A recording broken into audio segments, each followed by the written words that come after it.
नमस्कार मित्रांनो, मी शुभम पवार. SSC म्हणजे स्टाफ सिलेक्शन कमिशन मार्फत मेगा भरती निघालेली आहे. या भरतीमध्ये 3200 पेक्षा जास्त जागा आहेत. तुमची इथं 10वी 12वी किंवा तुमचं ग्रॅज्युएशन असणं गरजेचं आहे. ऑनलाईन फॉर्म नक्की कसा भरायचा आहे या व्हिडिओमध्ये आपण सविस्तर माहिती पाहणार आहे. तत्पूर्वी तुम्हाला वेबसाईटची लिंक डिस्क्रिप्शनमध्ये दिलेली आहे.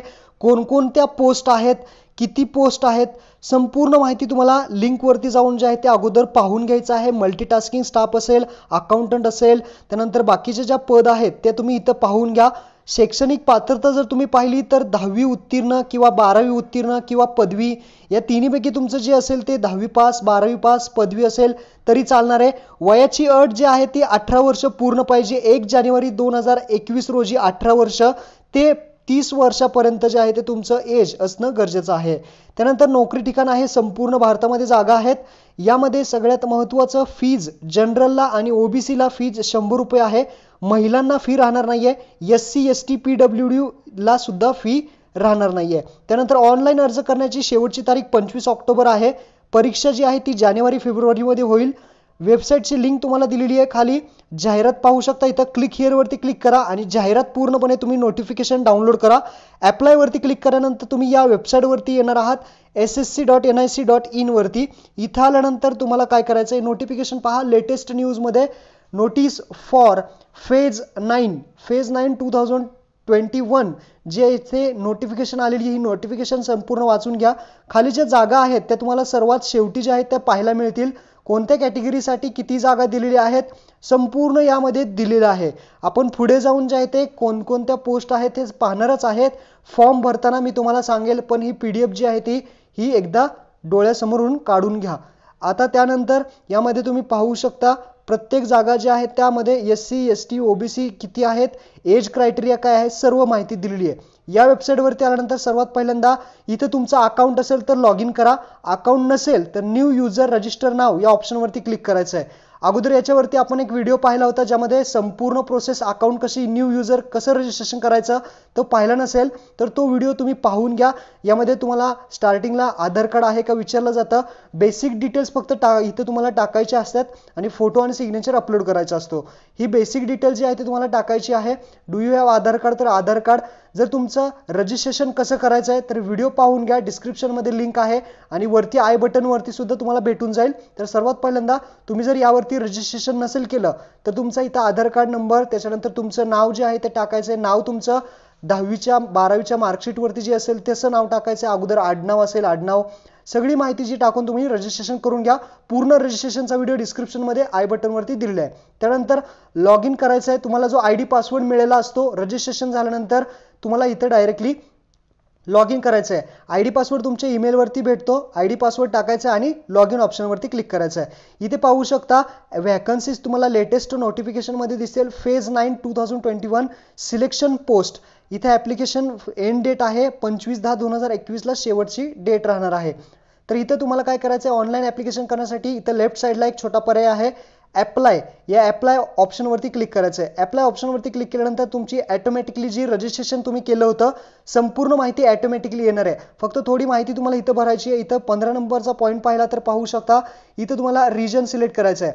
आपलं रिजन जर याच्यामध्ये पाहिलं इथं वेस्टर्न रिजनमध्ये येतं तर इथं आपलं वेस्टर्न रिजन इथं सिलेक्ट करायचं आहे. महाराष्ट्रामध्ये वेस्टर्न येतं. तुम्हाला दुसऱ्या रिजनसाठी ॲप्लिकेशन करायचं असेल तर तुम्ही ते रिजन सुद्धा इथं अप्लाय करू शकता. मी वेस्टर्न रिजन सिलेक्ट करतो.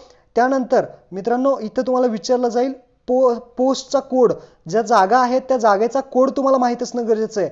हा कोड तुम्हाला कुठे भेटेल तर तो कोड तुम्हाला PDF मध्ये भेटेल. इथं सर्वात शेवटी जेव्हा तुम्ही याल तर शेवटी संपूर्ण जागा तुम्हाला भेटतील. हा कोड पाहू शकता इथं W ने सुरुवात होतो. हा कोड आहे. कोणत्या पोस्टसाठी तुम्ही ॲप्लिकेशन करताय त्याच्या लेफ्ट साईडला कोड आहे. त्यानंतर लोकेशन आहे, त्यानंतर लेवल दिलेली आहे, त्यानंतर किती क्वालिफिकेशन तुम्हाला लागतंय, ग्रॅज्युएशन लागतंय का हायर एज्युकेशन लागतंय ते दिलेलं आहे. ते तुम्ही पाहून घ्या. समजा एखादी पोस्ट तुम्ही इथं सिलेक्ट केली तर पाहू शकता तिथं पोस्टचं नाव सुद्धा येईल आणि क्वालिफिकेशन पहा. हायर सेकंडरी म्हणजे काय तर 12वी. त्यानंतर मॅट्रिक्युलेशन म्हणजे 10वी. त्यानंतर ग्रॅज्युएशन असेल तर तिथं ग्रॅज्युएशन येईल. जसे तुम्ही हा कोड सिलेक्ट कराल तसं पोस्टचं नाव सुद्धा तिथं दाखवलं जाईल आणि तिथं क्वालिफिकेशन सुद्धा दाखवलं जाईल. आणि पोस्टचं इथं तुम्हाला सिलेक्ट केली आहे. मी पोस्ट सिलेक्ट केल्यानंतर आता एक्झामिनेशन सेंटर जे आहे ते तुम्हाला इथं सिलेक्ट करायचं आहे. मी पोस्ट मेडिकल अटेंडन्स म्हणून MTS मल्टीटास्किंग स्टाफ म्हणून सिलेक्ट केलेली आहे. त्यानंतर इथं आपल्या महाराष्ट्रामध्ये पुणे, मुंबई हे आता सध्या तरी लोकेशन आहेत, तर हे तुम्ही सिलेक्ट करा. एक्झामिनेशन सेंटर निवडल्यानंतर तुम्ही एक्स सर्व्हिसमॅन आहात का? एक्स सर्व्हिसमॅन असाल तर यस ऑप्शनवरती क्लिक करा, अन्यथा नो ऑप्शनवरती क्लिक करायचं आहे. त्यानंतर खाली यायचं आहे. खाली आल्यानंतर तुम्हाला इथं विचारलं जाईल एज रिलॅक्सेशन. एज रिलॅक्सेशन असेल तर यस करा, अन्यथा नो ऑप्शनवरती क्लिक करायचं आहे. जे आहे ते इथं माहिती द्यायची आहे. थोडीफार माहिती झाल्यानंतर खाली तुम्हाला इथं क्वालिफिकेशन निवडायचं आहे. 10वी पासचं जे असेल ते क्वालिफिकेशन तुम्ही इथं निवडा. सब्जेक्ट सुद्धा तुम्हाला तोच इथं दिलेला आहे, तो आहे तसा निवडायचा आहे. 10th पास रेकग्नाइज बोर्ड आणि certificate for first aid from the central government. तर हे इथं दिलेलं आहे क्वालिफिकेशन, हे निवडा. त्यानंतर तुमचं हायेस्ट क्वालिफिकेशन काय झालंय, 10वी झाली आहे का, 12वी झाली आहे का, जास्त काही झालं असेल ते तुम्हाला तुमचं हायेस्ट क्वालिफिकेशन टाकायचं आहे. जर तुमचं इथं जास्त ग्रॅज्युएशन झालं असेल ग्रॅज्युएशन टाका. जास्तीत जास्त तुमचं शिक्षण किती झालं हे टाकल्यानंतर खाली यायचं आहे. इथं 26 नंबरला डिटेल्स ऑफ वर्क एक्सपिरियन्स. तुमचं इथं कोणता जॉबचा एक्सपिरियन्स असेल तर नेम ऑफ डेझिग्नेशन, ऑर्गनायझेशन, कंपनीचं नाव, त्यानंतर डेझिग्नेशन लिहायचं आहे, त्यानंतर किती पिरियड होता तो लिहायचा आहे आणि ॲड करायचं आहे. वर्क एक्सपिरियन्स असेल तर तुम्ही इथं ऑर्गनायझेशन, कंपनीचं नाव आणि डेझिग्नेशन काय काम करतात हे टाका. त्यानंतर खाली तुमची माहिती दिली जाईल.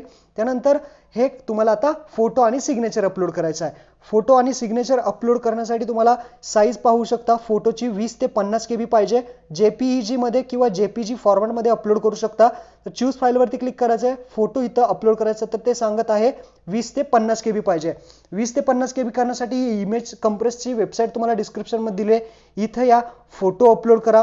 फोटो अपलोड केल्यानंतर कंप्रेस करा. कंप्रेस इमेजवरती क्लिक केल्यानंतर पाहू शकता आपले फोटो 20 ते 50 KB मध्ये तयार झाला आहे. तर तयार नसेल झाला तर इमेज क्वालिटीमध्ये जे आहे ते क्लिक करा आणि पुन्हा कंप्रेस करा. इमेज क्वालिटी कमी जास्त करून तुम्ही पुन्हा कंप्रेस करा. आपला फोटो तयार झालेला आहे 20 ते 50 KB मध्ये. तर तशाच प्रकारे हा फोटो सेव्ह करून घ्या. चूज फाईलवरती क्लिक करायचं आहे. पुन्हा इथं फोटो अपलोड करा. फोटो अपलोड झालेला आहे. तुम्हाला जर फोटोवरती डेट टाकायची असेल तर डेट टाकून घ्या, म्हणजे काही प्रॉब्लेम येणार नाही. त्यानंतर इथं सिग्नेचर अपलोड करायची आहे 10 ते 20 KB मध्ये. रिफ्रेश करूया. पुन्हा इथं फोटो अपलोड करूया. कंप्रेस करूया. इथं आपल्याला 10 ते 20 मध्ये करायचं आहे. इमेज क्वालिटी आपण कमी करूयात. इमेज क्वालिटी कमी केली की आपला फोटो तयार झालेला आहे. कंप्रेस केल्यानंतर तयार झाल्यानंतर हा फोटो आपण डाउनलोड करून घेऊयात आणि इथे येऊन पुन्हा अपलोड करूयात. अपलोड्सवरती क्लिक करायचं आहे. सिग्नेचर अपलोड झालेली आहे. फोटो अपलोड झालेली आहे. फोटो लक्षात ठेवायचा आहे. फोटो तुमचा कधी काढलेला पाहिजे तर 23/6/2021 नंतरचा फोटो पाहिजे. जुना फोटो अपलोड करू नका. 23/6/2021 नंतरचा फोटो तुम्ही अपलोड करा आणि येस ऑप्शनवरती तुम्हाला क्लिक करायचं आहे, कारण की आपण 23/6/2021 नंतरचा फोटो केला. नंतर अग्रीवरती क्लिक करायचं आहे. त्यानंतर इथे कॅप्चा दिलेला आहे. कॅप्चावरती क्लिक करून सबमिट करायचं आहे. तुमचा फॉर्म सबमिट होईल. फॉर्म सबमिट झालेला हा तुम्ही पाहू शकता. सगळी माहिती चेक करा. एडिट करायचं असेल एडिट करा, नाहीतर सबमिट ऑप्शनवरती क्लिक करा. त्यानंतर ओके करायचं आहे. ओके केलं की प्रिंट ऑप्शन येईल. प्रिंट डायरेक्टली तुम्ही काढू शकता. महिलांना फी नाही आहे, SC ST साठी फी नाही आहे. जे ओपन आणि OBC मध्ये असतील त्यांना फीज करायची आहे. फीज करण्यासाठी तुम्हाला ऑप्शन तिथे दिलेला आहे. पेमेंटवरती क्लिक करा. तुम्हाला ऑनलाईन किंवा ऑफलाईन जे आहे ते पेमेंट तुम्ही करू शकता. ऑनलाईन ऑप्शनवरती क्लिक करा आणि सबमिट ऑप्शनवरती क्लिक करा. जर तुम्हाला जे आहे ते पेमेंटचा ऑप्शन जर सापडत नसेल तर तुम्ही इथे पाहू शकता अप्लायच्या इथेच एक ऑप्शन आहे पेमेंट. तर पेमेंट ऑप्शनवरती क्लिक करा आणि इथे पाहू शकता तुमचं पेमेंट पेंडिंग दाखवत असेल तर पेमेंट ऑप्शनवरती क्लिक करायचं आहे आणि तुमचं जे पेमेंट आहे ते ऑनलाईन तुम्ही इथं सबमिट करायचं आहे. ऑनलाईन सबमिट करण्यासाठी तुम्हाला डेबिट कार्ड असेल इथं डेबिट कार्डने पेमेंट करा. हा पाहू शकता कार्ड पेमेंटचा. ऑदर बँक कार्ड SBIचं असेल तर SBI, पण ऑदर असेल तर क्लिक हिअर वरती क्लिक करा आणि जे तुमचं कन्फर्म करायचं आहे. आणि जे डेबिट कार्ड असेल तर डेबिट कार्डचं पेमेंट करा. डेबिट कार्डने पेमेंट एकदम सोपं जातं आणि इथं व्यवस्थित पेमेंट जे आहे ते होतं. तर इथं आपण डिटेल्स टाकलेले आहेत. OTP आपल्या बँकेच्या अकाउंटवरती आलेला असेल तर इथे SMS आलाय, तो OTP टाकूयात. OTP जो आहे तो आपण व्हेरीफाय करून घेऊयात. OTP व्हेरीफाय झालेला आहे आपला आणि इथं आपलं पेमेंट सक्सेसफुली झालेलं आहे. 100 रुपयाचं फक्त पेज आहे OBC आणि इथं जनरलसाठी. त्यानंतर इथं ऑटोमॅटिकली तुम्हाला लॉग इन करायला येईल. तर इथं आपण लॉग इन करायचं आहे. आपल्याला आता प्रिंट काढायची आहे. प्रिंट काढायची आहे. कुणाचं पेमेंट फेल झालं असेल तर काय करायचं आहे तर लॉग इन केल्यानंतर पेमेंट स्टेटस तुम्ही पाहू शकता तर सक्सेसफुली झालेलं आहे. फेल झालं असेल तर तुम्हाला इथं ॲप्लिकेशन स्टेटसमध्ये जर तुम्ही जाऊन गेला तर पाहू शकता असं दिसलं पाहिजे ॲक्सेप्टेड. तर ॲप्लिकेशन इथं तुमचं पेमेंट फेल झालं असेल तर डबल व्हेरिफिकेशन पेमेंट ऑफ याच्यावरती तुम्हाला क्लिक करायचं आहे आणि पेमेंटचं डबल व्हेरिफिकेशन जे आहे ते तुम्ही करू शकता. पेमेंट सक्सेसफुली झालेले आहे. त्यानंतर प्रिंट डाउनलोड चलन करायचं असतं, प्रिंट काढायचे तर प्रिंटचा ऑप्शन आहे, प्रिंटवरती क्लिक करा आणि इथं तुमची प्रिंट जी आहे ते निघून जाईल. तर अशा प्रकारे ही प्रिंट पाहू शकता, अशी प्रिंट तुम्हाला येईल. ही अशा प्रकारे तुमचं ॲप्लिकेशन जे आहे ते सक्सेसफुली सबमिट झालेलं आहे. तर हे संपूर्ण व्हिडिओ तुम्हाला समजला असेल. हा व्हिडिओ तुम्हाला समजला असेल तर जे बेरोजगार असतील त्यांना हा नक्की व्हिडिओ शेअर करा. आपल्या चॅनलवरती नवीन असाल तर चॅनलला सबस्क्राईब करा. धन्यवाद. इथेच थांबूया, भेटूया नेक्स्ट व्हिडिओमध्ये. जय हिंद, जय महाराष्ट्र.